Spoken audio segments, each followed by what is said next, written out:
Hey there, welcome back to another week of Leading from the Middle. I'm Helen Young-McLaughlin, and I have decided to take an opportunity this year to connect with 23 different leaders to learn a little bit more about what they believe companies can do to transform their middle managers into their most valuable asset. And I do this by asking one question. So I'm super excited not only to ask a question, but before that, I want to introduce you to my guest this week. Her name is Jill Katz. She is the founder and the chief officer, but I have a title that I want to share with you that I love. It's the Chief Candor, Courage, and Care Officer. I love that title, Jill. Welcome, and thank you so much for being here. Thank you so much, Helen. I'm so happy to be here with you and to spend time with you. So lucky for Thank me. you. And what I forgot to do is to say who you are the Chief Candor, Courage, and Care Officer for. You are the founder of Assemble HR, right? I am. Tell us a little bit more about the work you do and maybe even the work that you've done prior to starting your own company that ties into what we're talking about today. Awesome. Thank you so much. I'm excited to be here. We are just a couple days past Thanksgiving, so I'm trying to recover from everything that I ate, Helen. It was I quite a hear you. holiday. Yes. So Assemble is a firm that focuses on building trust quickly to help leaders develop into their best selves, all focused around candor, courage, and care. That is our trademark leadership model. And we do that through leadership offsites, learning programs, strategy work and coaching, and fractional HR work. And we believe that bringing people-focused leadership to the forefront of the workplace is the way to disrupt and change the way that all of us work. And the way that I got here was by way of a true HR career. And so what makes us a little different from a lot of people in the space is that myself and all the people that I get to work with at Assemble spent my career in HR. I did about, I shouldn't say this out loud, but 24 years in human resources in all kinds of organizations, had the opportunity to lead the function. And then after all that time, loved the work that I did and thought to myself, there is a better way to do this work. And I want to be able to do it for so many companies and work with many, many leaders. And almost 6 years ago, which I can't believe, I went out on my own and started this company. And it's been the most fun and most incredible learning experience of my life. That is awesome, Jill. So you've got a wealth of knowledge, right? Especially for the question I'm going to be asking. And I love the fact that you're going to be able to share with us from, I guess I would say, the corporate side, right? As well as just from your own lens of starting your own company, you know, the ways that companies can start to think about transforming their middle managers, which is a passion of mine. And it starts with that trust and leadership, kind of what you were talking about. I love the candor, courage, and care, especially the care part. I am a former mental health counselor, and I think it's so important that we, you know, kind of step away from all the policies and procedures, which are important. I won't say that they're not, and look at things through a different lens. It's a different time. We need to be a little bit more sensitive to, you know, what's happening from our own perspectives as leaders, and also look at the lens from the employee perspective. So I'm excited to have you here. That's perfect. When you hit our website, one of the first things you see is a tagline that says, it's not about the policy manual, it's about people-focused leadership. There you go. I always say, okay, the task list is great, and I know people like to check it off, but sometimes we need to like slide that task list to the right a little bit and zoom out and see what else is going on. All right, so Jill, I'm asking everybody the same question. And that is, what is one thing companies need to pay closer attention to when it comes to developing their mid-level managers? So it's such a good question, Helen. And my gosh, that's like a boil the ocean question, right? There's so many great answers. And I can't wait to watch this podcast and see what so many other colleagues have answered. To Hmm. me, the answer is developing leaders to share and receive feedback. Ooh, It is that's not a simple task either. It is not a simple task. As I work with organizations and at Assemble, we've worked in 6 years with over 100 organizations. We work with leaders at all levels, leaders who are managing for the very first time, up to working with multiple CEOs. And the one thing that I encounter more than anything else are organizations with leaders that want more feedback and struggle with giving feedback. And feedback is linked to culture, it is linked to performance, it is linked to accountability, it is linked directly to results. There are very few things in an organization and an organization's success that feedback does not have a direct link to. So when I think about what we need to develop in mid-level managers, help them have more competency and more confidence around, it is how to deliver feedback and receive feedback with candor, courage, and care. Yes. And I just want to breathe that in because I have a program. So I have the opportunity where I get emerging managers and or current managers, and we come together for 6 months. The program's the Leverage Academy. And when we get to the feedback part, I hear their struggles. And the beautiful thing is by that point in the program, they're able to share like, well, it feels like, it doesn't feel natural to some people. Some people are people pleasers. And so by giving them the tools and the skills and watching their confidence build over time, it's incredible that they can start to neutralize, some of that chatter perhaps in our head that we get into. I get there plenty of times too, and quiet that to be able to give that feedback. I also know that there's plenty of statistics and data out there that says people want feedback. And millennials, I thought I read something crazy like close to, 78% of millennials feel like they are not getting the feedback that they would want to grow and elevate in the roles that they're in. Do you find that to be true? Well, it's amazing when you think about the world we live in, which is a world of social media. We are all in a feedback loop almost 20 hours a day. When we wake up in the morning and we go onto Facebook or LinkedIn or Snapchat or Twitter or name your Or your all of them at once? all of them at once, name your social media du jour. What you're actually doing is putting something out and looking for feedback. You're looking for likes or comments, or you're going on to share feedback. We are so used to a feedback culture now, but then we get into work and somehow there's something about it that's different. It's harder, it's scarier, it's more sensitive. But then we go into the bathroom and we do it even from there. It's Please amazing. stop doing it from the bathroom, everybody. Just saying. Yeah, wash your hands. Come on. But it really is, it's unbelievable how much we desire feedback, how engaged we are in it in our normal lives, how much we look for feedback from our friends and our loved ones and our partners. But at work, it seems to be harder. And so I tell people that it's like getting into an exercise routine, that it's so necessary, it's so healthy. We know that. The first time you do it, it feels hard. And after you do it, you're sore. And then the second time you do it, it feels hard. And when you're done doing it, you're sore. Right. And maybe the third and fourth time you're sore. But ultimately, if you are continuously exercising, if you go back and do it again and again and again, you create muscle memory. Right. And ultimately, it starts to feel good. You start to crave it.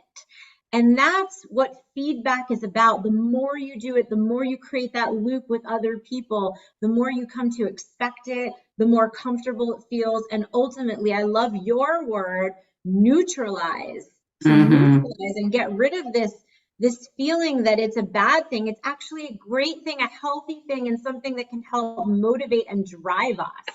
And what I have noticed, Jill, in the work that I do, and I'd love to see if you're experiencing the same, is if we set this up in companies, especially when somebody's stepping into a new role, but even the refresher, I always say, like, we need a refresher to wear our sunscreen. We need a refresher to eat healthy and to meal prep, whatever. That we could bring our current, those managers together and say, hey, we know it's tricky. For some people, it can feel, less natural. But here, let's talk about a few ways each month, every other week, that you can introduce this into your one-on-ones, or you can introduce this into a conversation that feels more comfortable and where you can gain the confidence. I don't know that we're doing that at a basic level. It's, feedback is not something that we're born knowing how to do. And depending on how we're raised, what the culture is like in our household, some people get feedback and give feedback in their home growing up their whole childhood and grow up feeling really comfortable, confident. Other people come out of households where feedback is not the norm and then enter a workplace where they're expected to give and receive, and that's Right. not what they're used to. And so it is a skill. Feedback is a skill. And I believe strongly that organizations are responsible to help teach critical leadership skills if we want to see that, to inculcate this into our culture. And so, yes, there are wonderful programs we offer. I think a fabulous program to teach feedback with candor, courage, and care. And there are hundreds of wonderful programs as well, and books and articles and blogs Right. and places to go to learn more about feedback. We don't expect people to come fully loaded, but certainly it's a thing to learn more about and practice. So how would a company get started? What's step one that they would do? Well, there's all kinds of things. So coaching, I know that coaching is something near and dear to your heart. The opportunity to coach leaders one-on-one is a great place to start, to help people understand how they feel about feedback, what might be the opportunities, what are the blockers, and where are they really strong. Organizations can implement programs. They can build programs inside or bring experts in and bring programs into the organizations. There are great books to read. There's so many places to start. Do you have a go-to book that you would recommend? I don't have a favorite book on feedback, to be honest. I really like to focus on strengths. Yeah. And so I do often recommend books on strengths for people, but Yeah. there's so many different books on feedback. It's hard to say which one to focus on. I would just Google it. Yeah. And I think it's important to tie in the strengths part, because if, there's some certainly general frameworks and things like that that can be introduced around it. But I also like what you're saying is that if we understand our strengths, we can really start to learn how to flex our style and approach. And I think some people just need that boost to say, okay, try it this way. It's just a perspective shift that they've never maybe thought of before, because perhaps you were raised and feedback was critical. Like, you're like, oh, that doesn't feel right. I'm going to hurt their feelings. Like, it doesn't feel right. So just kind of lessening those barriers that we get caught up in. And especially if we're new and we're just not sure how to navigate those conversations, I think a lot of people just need that little way to ignite how to say certain things. And I know you're really good at it, because I see your posts on LinkedIn and you give people tips. I mean, you give people strategies in a very short period of time. I soak it up. I'm like, oh yeah, that's good. Thanks, Jill. I'm going to take that one and use it. So I think even at a lower level, being able to tap into some resources like that, so that you can, whatever companies are listening in or managers that want to take this to their leaders, to be able to say, okay, so what are we doing here at our company? How are we, talking about feedback other than give it, once a year or it, at a certain period of time? It really could be something, from what I'm hearing you say, that companies can start implementing all year long, ongoing conversations, and helping their managers get comfortable navigating the intricacies of it. I do believe that. And it doesn't require a massive investment of time or money. You don't even have to sit and read a whole book. You make a great point that you can go on LinkedIn and just search for Right. feedback tips, and you can spend 30 seconds reading someone's quick article or watching someone's quick video, and little tips can be so helpful. Watching someone do it. LinkedIn even has courses. They're Right. short courses. I think they're 2 minutes.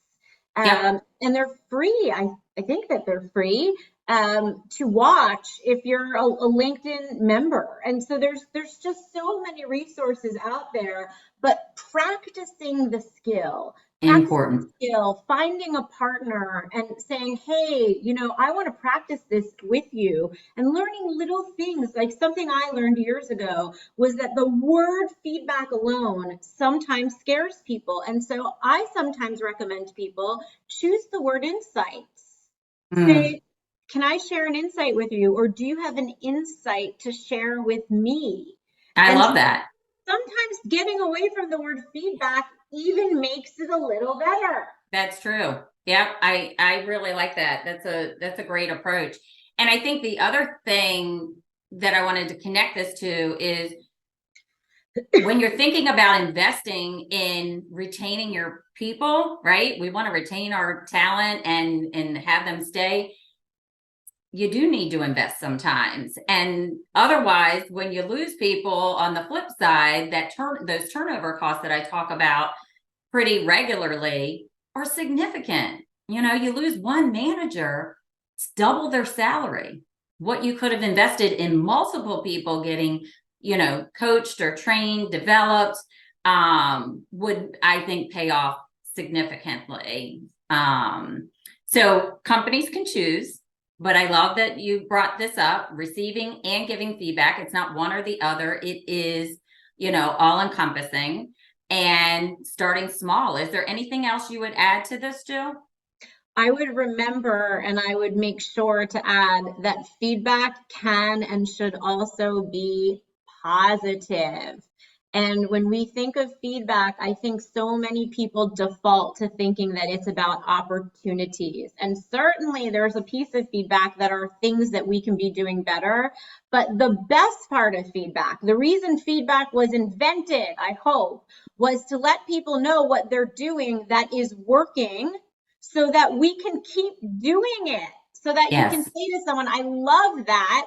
Do more, do it again. Let's keep seeing you do that. And when we Yes. think about your question, which is such a good one, how do we develop mid-level managers? These are people who are learning to be great leaders. We want to let them know, hey, that's good. Do more Yep. of it. And so that's one more really important factor when it comes to feedback. Oh, thank you, Jill. Thank you for being here today. Thank you for your insight. I can't wait for people to listen in and give me some feedback as to what they took away. And I'm really like thinking in on changing the word, because I agree. I think some people might hear the word feedback and like the hives come out, or they get a little resistant or something. So maybe changing that up a little mind shift. If people want to follow you, connect with you, learn more about you and what you do, and I suggest they do, where can they find you? Thank you so much. It's Jill Katz. You can find me on LinkedIn. It's Katz. And you can also find me on my website, which is hrassemble.com. Fabulous. Well, thank you, Jill. I am so glad to have connected with you. And for those listening in, stay tuned next week for another guest who will be joining me on Leading from the Middle. Thank you so much for joining us and tuning in to another interview of Leading from the Middle. I'm really looking forward to hearing some feedback from you. I want to connect with you. You can connect with me directly on LinkedIn at Helen Young-McLaughlin. Just hit that hyphen in between Young and McLaughlin, or you can go to my website at helenyoungcoaching.com. Thanks again and have a great day.